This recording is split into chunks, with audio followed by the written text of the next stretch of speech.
یہ نشائی تعلیمات کیا ہیں جی؟ کچھ شاہ صاحب نے بیان کی اور آپ کا زہد و تقویٰ بہت زیادہ تھا، بڑے آپ نے مجاہدات کی جی۔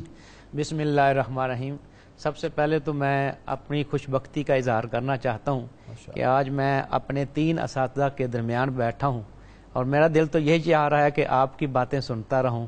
میں ایک شاگرد ہوں آپ کا بھی، محترم ڈاکٹر قمر علی زیدی صاحب کا بھی، محترم ڈاکٹر عصمت اللہ زاہد صاحب کا بھی، تو الحمدللہ تو میں تو یہی چاہتا ہوں کہ میں آج گفتگو نہ کروں، آپ کی سنتا رہوں، لیکن آپ کا حکم ہے، یہ ان کا بھی حکم ہے کہ درویش کو آج سننا ہے خاص۔ تو جہاں تک آپ رحمت اللہ تعالی علیہ کا شریعت کے معاملے میں عمل کو دیکھا جائے، آپ کو زہد و تقویٰ دیکھا جائے، تو اس میں ایک بڑی عجیب بات نظر آتی ہے کہ ہم سارے یہ بات تو کرتے ہیں کہ نبی کریم صلی اللہ علیہ وسلم کی سنت پہ عمل کرنا چاہیے، آپ کی حدیث پہ عمل کرنا چاہیے، ہم باتیں کرتے ہیں، لیکن جب عمل کو دیکھا جائے تو کوئی 2% عمل کرتا ہے، کوئی 10% عمل کرتا ہے، لیکن حضور نوشہ گنج بخش رحمۃ اللہ علیہ وہ شخصیت ہیں کہ ایسا لگتا ہے کہ جو حدیث پڑھتے تھے پہلے اس پہ عمل کرتے تھے، سبحان اللہ، جو آیت پڑھتے تھے پہلے اس پر عمل کرتے تھے، سبحان اللہ، آپ کا کال، آپ کا حال، ہر ایک چیز اتباع نبوی کے مطابق تھی، سبحان یہاں تک کہ عام جو سنتیں ہم بیان کرتے ہیں، کھانے پینے کی ہو گئی، لباس پہننے کی ہوئی، داڑھی مبارک ہوئی، امامہ ہوا، یہ ساری سنتیں کامن ہیں، عام ہیں، لیکن ان سنتوں کی طرف ہم توجہ نہیں کرتے، جیسا کہ آپ تعارف میں فرما رہے تھے کہ آپ بہت بڑے گھوڑ سوار تھے، تو گھوڑا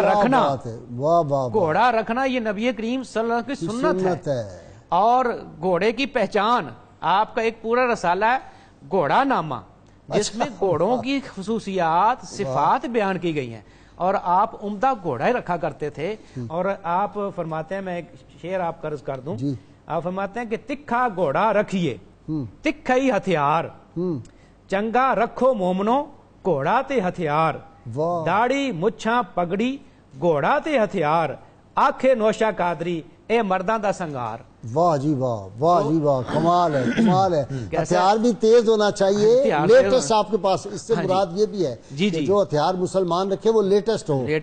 اور جو سواری اس کی ہو وہ بھی F-16 سے آگے جائے۔ اسی طرح حدیث پاک میں آتا ہے کہ حضور نبی کریم صلی اللہ علیہ وسلم عمدہ گھوڑا رکھا کرتے تھے، ایک بار آپ گھوڑوں کی پیشانی پر ہاتھ پھیر کر فرما رہے تھے فی نواسی ہا الخیر الی یوم القیامہ،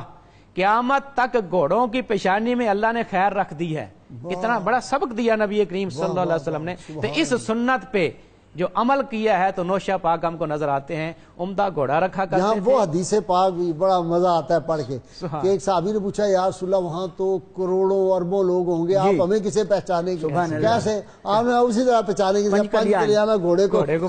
پنچ کلیان گھوڑا اس کی۔ اسی طرح تیر اندازی میں حضور نبی کریم صلی اللہ علیہ وسلم کا فرمان ہے کہ آپ صلی اللہ علیہ وسلم نے فرمایا کہ الا یاد رکھو کہ ان القوۃ الرمش، 3 مرتبہ سرکار نے خطبہ دیتے ہوئے فرمایا الا ان القوۃ الرمش، کہ یاد رکھو کہ قوت و طاقت تیر اندازی میں ہے، لیٹسٹ اس ہتھیار کی طرف میزائل ہے اس کی طرف بھی اشارہ ہے، تو حضور نوشہ گنج بخش رحمۃ اللہ علیہ اتنے تیر انداز تھے، ماہر تھے کہ ایک مرتبہ آپ کے گاؤں پر ڈاکوؤں نے حملہ کر دیا، سارے گھبرا گئے، آپ گھوڑے پر سوار ہوئے اور ایسی اسٹریٹجی آپ نے اختیار کی، کبھی یہاں پہ آپ تیر چلاتے ہیں، کبھی یہاں پہ کبھی وہاں پہ، انہوں نے سمجھا کہ ہمارا کسی نے گھیرا ڈال لیا ہے، یعنی اتنی پھرتی تھی، گھوڑے پہ سواری ہے، تیر اندازی ہے، تو نوشہ گنج بخش رحمۃ اللہ علیہ نے آخری عمر تک اس پہ عمل کیا، کیونکہ نبی کریم صلی اللہ علیہ وسلم فرمایا کہ من عالم الرمیہ ثم تارکھا فلیس منا، جس نے تیر اندازی سیکھی پھر اس کو چھوڑ دیا وہ ہم میں سے نہیں ہے۔ سبحان اللہ، کہ جس نے تیر اندازی سیکھ کر، تیر تلوار چلانے کا انداز سیکھ کر بھلا دیا وہ ہم میں سے نہیں ہے، ہم میں سے نہیں ہے، تو رول بیک تو مسلمانوں میں ہے ہی نہیں، ہم نے تو آگے ہی جانا ہے، پیچھے کی طرف تو ہمارا قدم ہی نہیں جانا، ایسے ہی ہے۔ اسی طرح آپ پہلوانی عام طور پر سمجھا تھا کہ دنیاوی کھیل ہے، لیکن یہ بھی نوشہ پاک رحمۃ اللہ علیہ نے جب حدیث پاک پڑھی اس پہ عمل کیا۔ آپ ابھی 20 سال کے تھے جب لاہور میں آپ تشریف لاتے ہیں تو سنا کہ شاہی پہلوان ہے بڑی طاقت رکھتا ہے. وہ ایک افغانستان کے پہلوان کو اس نے ہرایا تھا, اس کی شہرت ہو گئی. آپ اس کے اکھاڑے میں جاتے ہیں, اس نے دیکھا کہ بڑا جوان آیا ہے, یہ بھی ہو سکتا ہے پہلوان ہو, تو بڑے اس نے فخری انداز میں کہا کہ اگر تم کشتی کرنا چاہتے ہو تو میرے شاگرد سے کرو. آپ فرمایا میں شاگرد سے نہیں کروں گا, استاد سے کروں گا.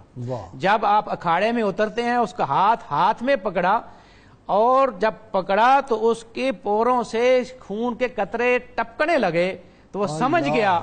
کہ یہ صرف جسم کی طاقت نہیں ہے, یہ ولایت کی طاقت ہے, ولایت کی طاقت ہے. اسی وقت قدموں میں گرا, پھر نوشہ پاک کے ساتھ ہی گیا اور ساری زندگی آپ کے دربار پر گزاری. آج اس کا مزار ہے, حضور نوشہ پاک کے دربار کے ساتھ لوگ سلام پیش کرتے ہیں. سید صاحب یہ بھی سنت پہ عمل ہے. آپ کو یاد ہے نا, کافر آیا, اس نے کہا جی میں مسلمان ہو جاؤں گا, رسول اللہ صلی اللہ علیہ وسلم سے جو مجھے اس وقت یاد آتا ہے اسے کشتی کرے, انگلی لگائی, ابھی تو وہ زمین پہ تھا. یہ غائب صاحب بالکل درست ہے. یہ جو پروفیسر نواز صاحب نے باتیں کی ہیں, اس سے ایک نتیجہ تو یہ نکلتا ہے کہ ایک مومن خالص اور اس دور کا جسے کہتے ہیں قرون اولیٰ کے مسلمان, لوگ بات تو بہت کرتے ہیں کہ فلاں صاحب تھے وہ صحابہ کے قافلے سے بچھڑ گئے. یہ نہیں ہے. صوفی کامل وہی ہوتا ہے جو رسول اللہ صلی اللہ علیہ وسلم کے ظاہر اور باطن کو پوری طرح سے اپناتا ہے.